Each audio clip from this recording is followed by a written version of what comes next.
23h42 dans quelques toutes petites secondes. En direct, évidemment, toute l'actualité, c'est le soir BFM et deux grandes questions. Et nous intéressons maintenant à la polémique du jour. Une petite phrase de Jean-François Copé sur le racisme anti-blanc. Levé de bouclier à gauche, au Front National, on ironise. Une phrase tirée du livre programme du secrétaire général sortant, Manifeste pour une droite décomplexée.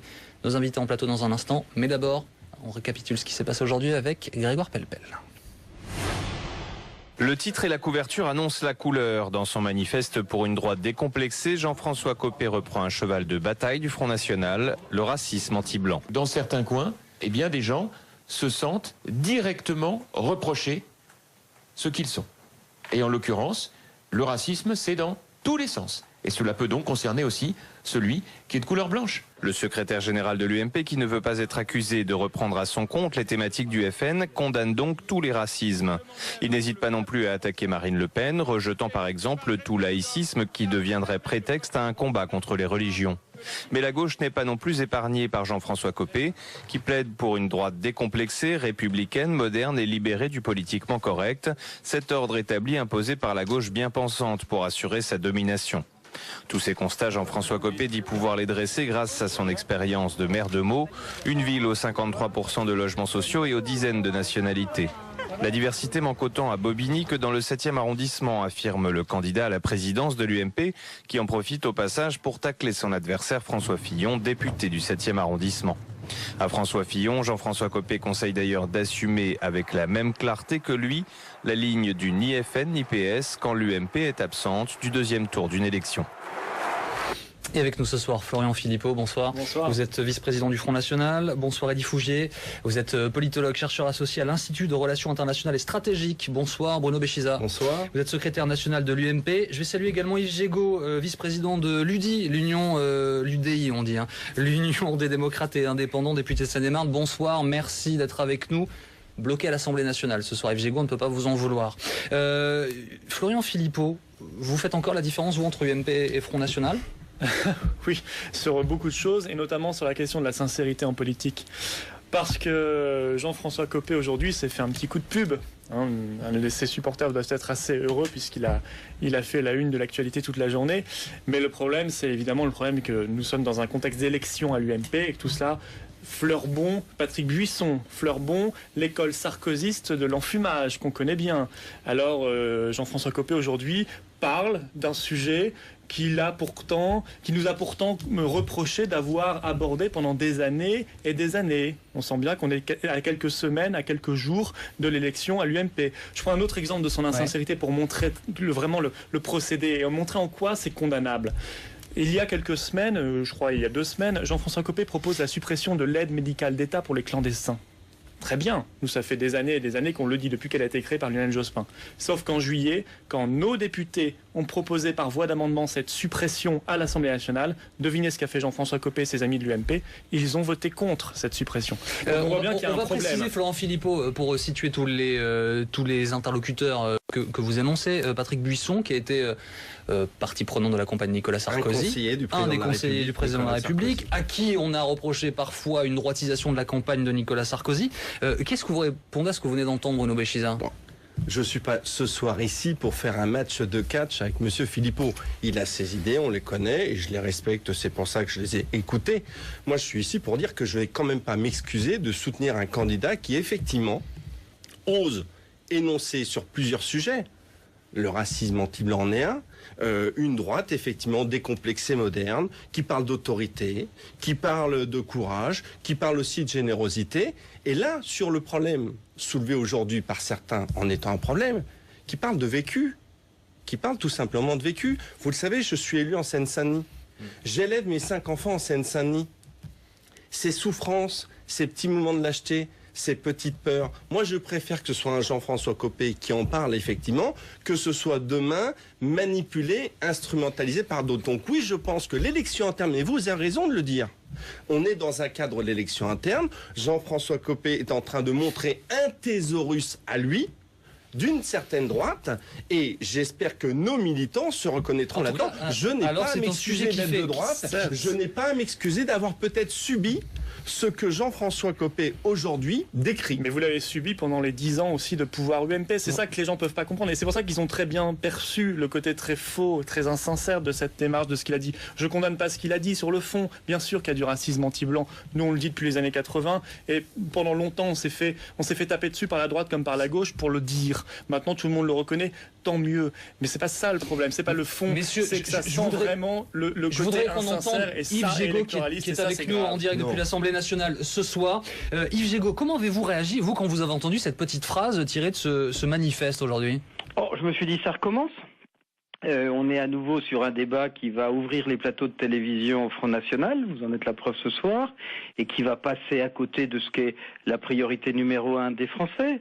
La priorité numéro 1 des Français aujourd'hui, c'est qu'on a passé la barre des 3 millions de chômeurs, qu'il faut se battre pour donner de l'emploi, qu'il faut apporter des réponses aux problèmes du logement, et c'est pas le gouvernement malheureusement qui vient de voter un texte qui ne va pas dans le bon sens, qui apporte ces réponses. Moi j'aimerais mieux parler de ça. L'idée de la droite décomplexée, moi je préfère la droite décontractée, qui n'ouvre pas des débats. Alors c'est vrai qu'il y a une campagne électorale interne à l'UMP, que je peux comprendre des positionnements. Moi, quand je suis dans les rues de ma commune, qui est une commune modeste, où les questions de racisme peuvent se poser dans tous les sens d'ailleurs, le vrai débat auquel on me demande d'apporter des réponses, c'est celui du chômage, c'est celui du logement, c'est celui des difficultés. Yves Gégaud, ce soir, tout le monde a les mêmes priorités, puisque notre premier débat ce soir était sur le chômage. Donc, comme ça, tout le monde se comprend. Je voudrais entendre Eddy Fougier et peut-être vous faire réagir à ce message que l'on a, le hashtag le soir BFM. C'est De Gerf qui dit: on cherche à séduire le Front National alors qu'il faudrait lui opposer un programme. L'UMP n'a plus de projet. Est-ce qu'on est dans un mix aujourd'hui politique? Est-ce qu'on va vers une droite, un bloc à droite? Là, à mon avis, Jean-François Copé ne cherche pas à séduire le Front National. Pour l'instant, il cherche à séduire les militants dans une logique d'élection. Mais je dirais, il essaie de faire un petit peu ce qu'a fait Nicolas Sarkozy sous l'influence de Patrick Buisson en 2007, c'est-à-dire le coup du ministère de l'Identité nationale. Au moment où la campagne de Nicolas Sarkozy se notabilisait un petit peu, il fallait remettre un petit peu briser un tabou et créer une polémique et effectivement générer un buzz, même si à l'époque on ne parlait pas de buzz. Et c'est ce qui se passe aujourd'hui, avec l'hypothèse que l'on ne connaît pas vraiment, mais selon laquelle les militants sont beaucoup plus à droite que les sympathisants, qui, pour l'instant, dans les sondages, semble soutenir François Fillon. Je voudrais retourner vers Yves Gégaud. On pourrait se dire, du point de vue de l'UDI, tiens, si l'UMP cherchait à chasser sur sa droite, ça peut être intéressant d'un point de vue politique pour vous et pour le centre, ouvrant peut-être une nouvelle voie. Vous savez, il y a beaucoup de ceux qui ont quitté l'UMP et le Parti radical, dont je suis vice-président, l'a fait il y a un peu plus d'1 an, qui l'ont fait notamment parce que nous considérions que nous nous enfermions trop dans un débat à la droite de la droite, dans un débat unique avec le Front National, et que de ce fait-là, on n'apportait plus les vraies réponses à nos compatriotes. Si Jean-Louis Borloo veut créer l'UDI, un parti de centre-droit, clairement au centre-droit, pour apporter des réponses, c'est pour travailler sur le fond et sortir de ces polémiques. Alors on a d'un côté le gouvernement qui agite le chiffon rouge du vote des étrangers, et puis de l'autre, on le voit avec la sortie de Jean-François Copé, une UMP qui cherche à séduire une partie de l'électorat du Front National. C'est pas ça le débat républicain tel que nous le concevons. Nous estimons, nous, qu'il faut parler des sujets de fond, qu'il faut parler de l'Europe, qu'il faut parler de l'emploi, de la croissance, qu'il faut parler des problématiques qui sont au cœur de la vie quotidienne, et arrêter d'être dans une forme de caricature qui donne le sentiment que les hommes politiques s'occupent plus de leur stratégie de parti ou de candidature que des attentes des Français. Et en même temps, on va pas faire croire aux gens que c'est pas fait à dessein, ce genre de petites phrases aussi. Il y a Thomas underscore I21 qui nous dit hashtag le soir BFM, il n'y a pas de déracisme, mais un racisme contre lequel nous devons lutter. Je pense que tout le monde sera d'accord.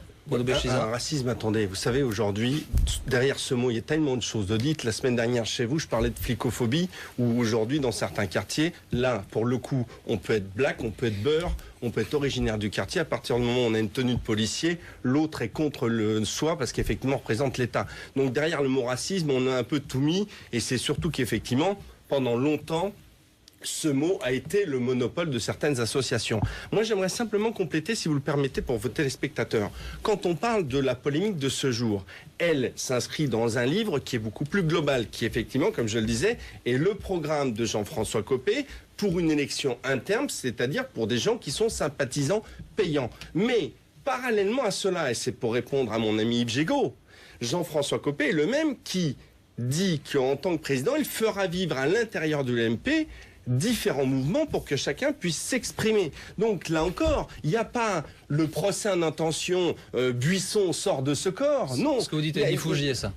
Ouais. On est aujourd'hui sur un Jean-François Copé qui colle à ce que lui disent nos militants de terrain. Voilà, alors les barons pensent peut-être des choses, les bien-pensants à Paris pensent peut-être des choses. Jean-François Copé aujourd'hui écoute nos militants. Il nous proposera la priorité nationale et dans 2 semaines la fin du droit du sol. D'ici là, vous aurez lu tout le livre et on pourrait effectivement voir chapitre par chapitre. Malheureusement, après l'élection interne à l'UMP, il aura oublié tout ça. Je ne le pense pas. Il aura oublié tout ça. Et vous savez, nous avons déjà reçu des mails aujourd'hui de vos adhérents qui ont quitté l'UMP et qui nous ont dit, je reprends un terme. S'ils ont quitté l'UMP. Non, c'était les vôtres, les anciens, il y a encore 24 heures. Je reprends un terme, je l'ai copié parce que c'était intéressant.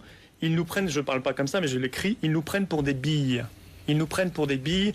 On vient chez vous parce qu'au moins chez vous, il n'y a pas de cynisme, il n'y a pas d'insincérité. Eddie Fougier, il y a Florent Philippot qui parle de fluctuation d'opinion. Il y a Bruno Béchiza qui dit on se tient à quelque chose. Comment on y voit clair ? Ce qui est intéressant dans le débat, c'est qu'on voit que la référence gaulliste est très très très éloignée. Aujourd'hui, la référence, c'est plutôt Le Pen, les Le Pen, en l'occurrence. C'est la référence par rapport à laquelle l'UMP, une grande partie de l'UMP se positionne. Non. On les obsède, c'est vrai. Non. Il y a quand même une obsession, au moins des idées. Une obsession bleu marine. Au moins des idées. L'obsession, c'est demain de pouvoir savoir écouter nos militants, et ce sont ceux qui, dans certains quartiers, souffrent. Elle est là. J'ai lu à 14 ans, comme certains gamins, effectivement, le fil de l'épée de Gaulle. J'ai été nourri par certaines histoires, mais aujourd'hui, quand je vais dans certains quartiers, effectivement, il faut que je parle de ce quotidien, de cette souffrance. Mais oui, mais parce que dans ces quartiers, il y a le communautarisme et l'immigration de masse. Pas un fond, mais je peux parler d'une certaine idée de la France en référence au gaullisme, mais je parle aussi d'une France vécue. Je parlais peut-être de ce que subissent mes gosses aujourd'hui dans leur cours de récréation. Je voudrais poser une question à Yves Gégaud qui est avec nous en direct depuis l'Assemblée nationale. Est-ce que l'UMP, si jamais, donc, et je répète, si jamais elle se droitisait, reste un partenaire privilégié pour les mouvements politiques du centre ? Oui, nous sommes dans une alliance claire entre le centre droit et la droite républicaine. Donc pas d'alliance avec le Front National, mais des alliances naturelles avec l'UMP. Moi, je crois que l'UMP comme une erreur et qu'une droite trop à droite devient une droite maladroite et qu'il faut au contraire ramener nos compatriotes sur les thèses républicaines. Moi, je combats les racismes, tous les racismes, et je ne fais pas, comme le fait le Front National, des morceaux en disant il y a un raciste qu'il faut combattre et d'autres qu'il ne faut pas combattre. Il faut, dans une république, combattre toutes les visions racistes et ne pas stigmatiser les uns ou les autres en voulant occulter une part de la réalité. Donc oui, je crois que dans le discours, dans la présentation, l'UMP n'a pas intérêt, à mon sens, parce que on a vu que lors de l'élection présidentielle, cette stratégie n'a pas porté bonheur, et je le regrette, mais n'a pas porté bonheur aux candidats qui défendaient les couleurs de la droite. Yves Gégaud, je vous remercie. Malheureusement, il nous reste 30 secondes. Alors, je voudrais que Bruno Béchiza puisse vous répondre d'un mot. Non, on oublie un acteur. C'est qu'aujourd'hui, nous, à l'UMP, sommes dans un rôle clairement d'opposition. Là encore, tout cela, c'est pour dire, nous sommes effectivement une alternative à ce que met en place ce gouvernement. Mais je pense pas, parce que c'était le même communautarisme et la même immigration de masse. Que je ne ferai pas un match de catch avec vous. Non, mais parce que c'est terminé, vous n'avez pas eu le temps de catcher. Formidable. Merci beaucoup, messieurs, d'avoir été en direct avec nous ce soir. Merci beaucoup, Yves Gégaud.